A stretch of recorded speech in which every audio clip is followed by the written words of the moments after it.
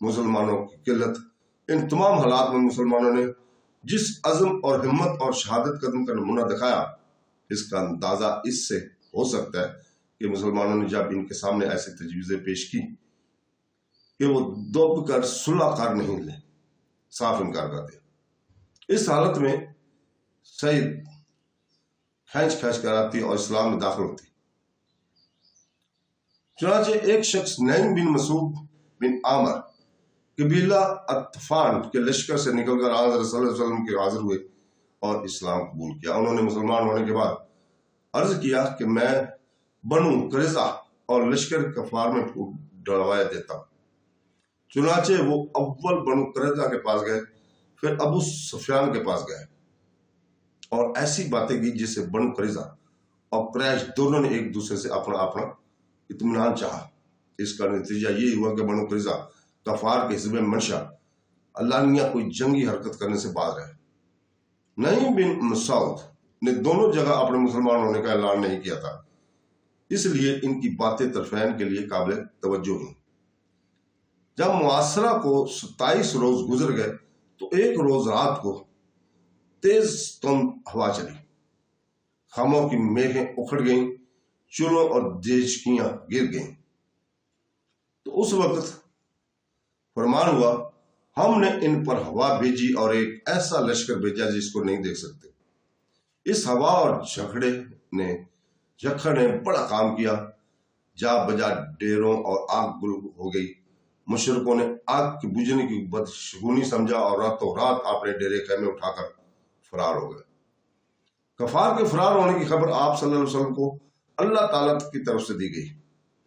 اسی وقت آپ صلی اللہ علیہ وسلم نے حضرت حذیفہ بن المیان کو خبر دلانے کے لیے بھیجا۔